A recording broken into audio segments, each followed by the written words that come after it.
Okay, restart time. Puts it in the hands of Shane Van Gisbergen in the acceleration zone. Look at them all spread out. They go in search of their own piece of real estate. They bump and grind and push and shove. And now they've got to come all back together again for turn one. Jason Bright over and up and into the wall.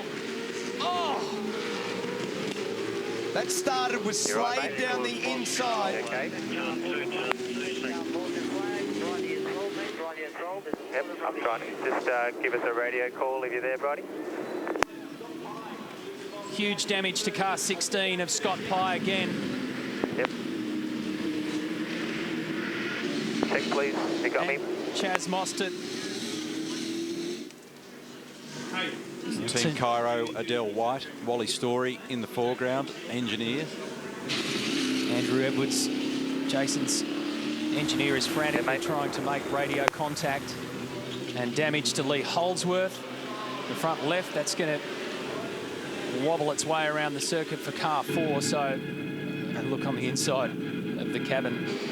Oh, gee, that's huge. Just got to go steady now because he easily runs straight to the fence here. And he was already carrying damage to the front left-hand corner of that car, and they were asking him to just take it easy. So Tander's got damage in the front right-hand corner there. Well, that's how it started. Yeah. Because Slade was down the inside. That's how it started. So Slade was down the inside with Tander and Courtney, 3 abreast, team cars. Van Gisbergen's come in, by the way. Switch it off right now. He's out of the car. Jason Bright, okay. Scott Pye's out of the car as well. Fantastic. So this was the race leader. And this is going to be a significant delay to get that car cleared. Brighty was involved in a pretty big crash at the Bathurst 12 hour that he wound up in hospital for. He was checked out and okay. So that's 2 enormous shunts in the space of just a few weeks. The hard thing when you're upside down in the belts is actually to be able to safely manoeuvre yourself out of the car. When electronics in the car after a prescribed period don't sense any action from the crank trigger, the electronics in the car shut down. Here's the replay. This will give us some explanations. We'll try to come in together. So it's Tim Slade leans on the Holden Racing Team car, which just sends Team BOC Commodore flipping into the air. This was what happened. They all fanned out and then they all came back in, and it was never going to work. Van Gisbergen and Kelly get through, and then watch car 47 just pushes across, and it doesn't take much for Garth Tander just to lean on the front left-hand side of Jason Bright. It's that secondary impact that's the worry there with the wall, and it got right up on the top of the debris fence. This is Lee Holdsworth's view. Oh, that was the big crunch that he... Okay, so he got hit by Scott Pye and a few others. The contact actually started with the 2 Red Bull cars. They actually made contact on the way in there also. There's Slade down the inside. He makes contact with Tander. Tander makes contact with Bright. Totally out on the slide. Full opposite lock, so he's trying to steer it down. So Jason's trying to make sure it doesn't turn onto its roof. It then catches the curb, and the curb then trips it over. So as it gets to that point there, it was always going to turn over. Yeah. Must have picked up the front right wheel of Tander's car in order to be able to do that launch, and Tander's in the pit lane and has been there for a while now as well, so it'd be pretty fair old damage on that.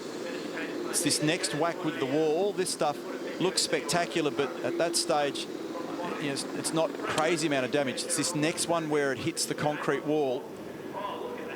It is tyre protected and then gets into the debris fence, where they're going to have a big nightmare trying to resolve getting this car back in shape. Well, fortunately, where the massive load has actually taken place in terms of the final part of the crash, Neil, it was actually against the tyres there. That's taken some load away from that. And that's a tonne and a half. Yeah. That's a tonne and a half in the air there. Last restart. Jason Bright, a lifetime in motorsport, and you've been through some ups and downs, but I'm glad you can still smile about that. Whoa, that was some ride. Yeah, it was a bit of a ride. I've had a little while in motorsport. It's the first time that I've rolled anything, so yeah, a little bit disappointing. We had an extremely quick VOC car this weekend, and we're not going to leave here with the amount of points we deserve, I don't think, on pace. So pretty disappointing. The new starts, I guess whoever made that rule got what they wanted. They wanted action. Just cost the teams a hell of a lot of money, though, that's all. Anyone to blame? Oh, no. I mean, Jamie made a bad start. It's not his fault, though. I mean, we just ended up 3 abreast there. I'm not sure who got into who, but, we got put sideways onto the curb. I think the only one to blame is probably whoever decided to have a type of start that, we don't see anywhere else in the world. That's the worst part. It's just, putting a lot of cars at risk. We're all out there racing as hard as we can, and, there's going to be situations like that if we continue to use those starts. But if they want action, they're going to get it. Righty, we'll just have a look at it. Just take a look at the monitor up there and just talk us through what you're experiencing as you went through this. The old fella was getting squashed a little bit about now. But it was, it was actually a lot more gentle than what I expected, considering I haven't rolled a car before. And the worst part was landing on the roof at the end after it sort of climbs the fence here, and that was sort of the hardest landing. And then sitting upside down, trying to get yourself out when everything's sort of back to front is the hardest part. So, good thing the cars are strong. I felt really secure in my seat, and all the safety gear did its job.